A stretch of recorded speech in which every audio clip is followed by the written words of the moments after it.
જય કુખાર મેડીમાં બધા ભક્તોને બારેજા ધામમાં માતાજી કહે છે કે ગાદી બંધ છે, ગાદી ચાલુ નથી થવાની, વરસાદના કારણે નહીં થાય, ત્યાં ઘણો બધો ગારો છે, બરાબર. છતાં લાખો ભાવિક ભક્તો ત્યાં દર્શન કરવા જાય છે, બરાબર. સંધ્યા ટાણે ત્યાં પ્રાર્થના કરવા જતા હોય છે, પૂજા કરવા જતા હોય છે. તો કાલ મારા ક્લોઝ ફ્રેન્ડ છે એ બધા ત્યાં ગયા, બરાબર. કેટલું પબ્લિક તો પણ આવે છે, વરસાદ આવે છે છતાં ત્યાં બધા લોકો દર્શન કરવા આવે છે દૂર દૂરથી. તો ત્યાં એવું તો પવિત્ર ધામ છે એટલા માટે તો બધા જાય છે ને. તો શ્રદ્ધાથી તમે જાઓ છો, બરાબર છે.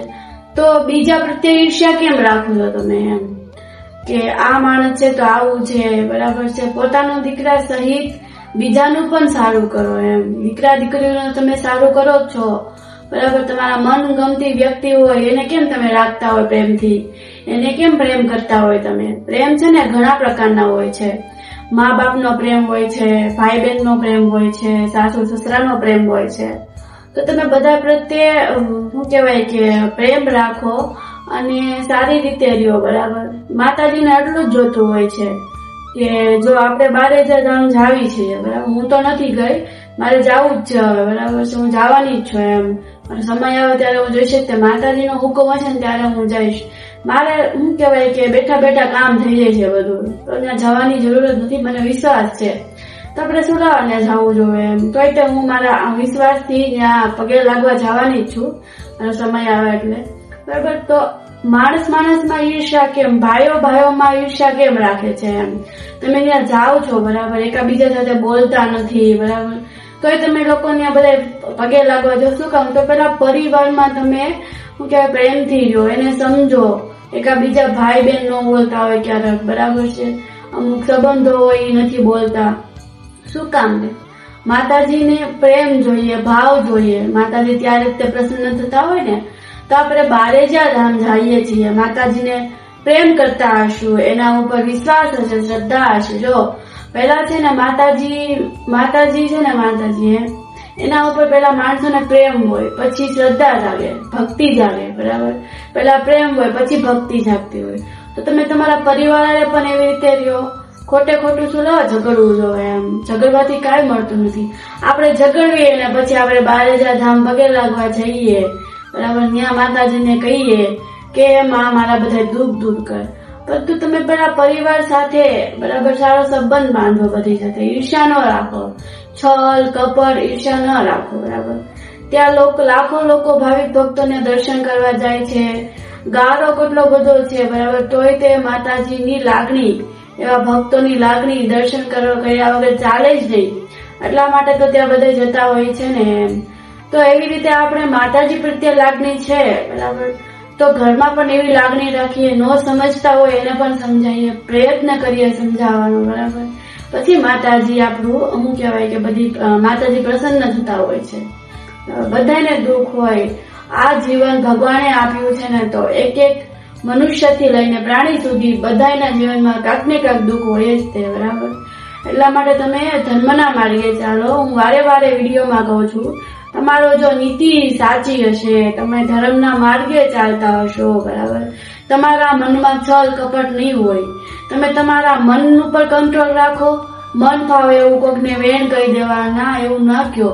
એના લીધે જ તે સંબંધો બગડી જતા હોય છે, બરાબર. એ તો ભગવાનના હાથમાં છે આપણો જીવ. આપણો જન્મ ભગવાનના હાથમાં હતો અને મૃત્યુ પણ ભગવાનના હાથમાં છે. જે વચ્ચેનો સમયગાળો છે એ આપણા હાથમાં છે.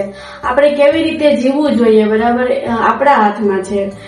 શાસ્ત્રોમાં ઘણું બધું આવે છે. તમે શાસ્ત્રો વાંચો, ભગવદ ગીતા વાંચો, બરાબર છે, ગરુડ પુરાણ વાંચો, બધું ઇતિહાસમાં લખેલું છે. તમે એ વાંચો એટલે તમને ઓટોમેટિક ખબર પડી જશે કે કેવી રીતે આપણે આ જીવન ચક્રમાં કેવી રીતે આપણે વર્તન કરવું જોઈએ, કેવી વાણી વાપરવી જોઈએ. જન્મ મરણ તો ભગવાનના હાથમાં છે, પરંતુ જે વચ્ચેનો સમય છે એ બહુ જ મુશ્કેલીનો સમય છે, બરાબર છે. એટલા માટે આપણે સારું અને દુઃખી ના થાય એવું જીવન જીવવું જોઈએ. બારેજા ધામમાં ઘણા બધા પબ્લિક આવે છે. શું કામ આવતા હોય કે એને દુઃખી હોય ત્યારે તે એક આશા લઈને જતા હોય છે ને. તો એવી જ રીતે તમે બધે પરિવારમાં પણ હળી મળીને રહ્યો, બરાબર છે. પરિવાર સિવાય કોઈ કામમાં નથી આવતો, ના સમાજ આવશે. 18 વરણ છે, 18 વરણે આપણે એક સરખા રાખીએ. આપણે બધા ભગવાનના અંશ છીએ, તો આપણે સોલાવાને એકબીજા પ્રત્યે વેર રાખવો જોઈએ. સનાતન ધર્મ એ જ આપણો ધર્મ છે. બધાય ભાઈ બહેનો આપણા લોક વરણ હોય, ગંભીર વરણ હોય, બરાબર, એ બધા આપણે એક સમાન માનવા જોઈએ. આપણે જયારે ભગવાન પાસે જઈએ છીએ મંદિરમાં, તો એ કેમ બધાને હરખા માને છે, તો આપણે પણ બધાને હરખા જ માનવા જોઈએ. જે ભક્તિ કરતું હોય, જે ધર્મના માર્ગે ચાલતું હોય, બરાબર છે, જે ખરાબ વિચારતું નથી, ઈર્ષ્યા નથી કરતું, એના જીવનમાં બહુ જ સારું થાય છે. એના જીવનમાં મુશ્કેલીઓ આવશે, એ માણસ રડશે, બરાબર, રડશે, પછી કોઈને કહી નહીં શકે, કોકને કહેશે તો એની ઉપર જ તે મજાક ઉડાડવામાં આવશે, બરાબર. તમે ભગવાનને બધી વાત કરો. આ હું ખુદનો અનુભવ બોલું છું, મારા વિચાર તમને શેર કરું છું, બરાબર.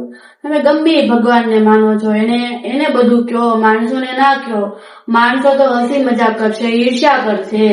એટલા માટે જો માણસ છે ને, જયારે કોઈ પણ સફળતાની સીડીએ પહોંચવા ઉપર હોય ને, ત્યારે સામેવાળા વ્યક્તિ છે ને એને સારી પોસ્ટ ઉપર જોઈ નથી શકતો, બરાબર. શું લેવા કે તમે સારા છો, તમારા કર્મ સારા છે, એટલા માટે તમે શું કહેવાય કે એ રસ્તે તમે પહોંચી શક્યા છો એમ. તો બીજાને ઈર્ષ્યા થાય, એટલા માટે તમારે જે સુખ દુઃખ હોય એ ભગવાન સાથે શેર કરો, બરાબર. તમે સુખી હોય, તમે ખુશ હોય તો ભગવાનનો આભાર માનો, અને દુઃખ હોય તો ભગવાનને પ્રાર્થના કરો. બસ એનો જ આધાર છે. માં મેલડી સિવાય કોઈનો ઉદ્ધાર નથી આ કાળા કળિયુગમાં. એટલા માટે તમે એના ઉપર વિશ્વાસ રાખો.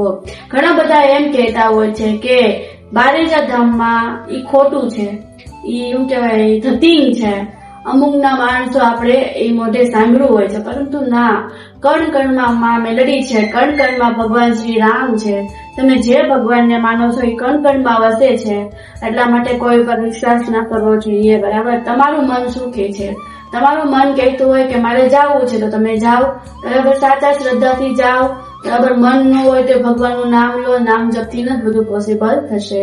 બસ આટલું જ કહેવું હતું. જય ખુખાર મેળીમાં બધાને.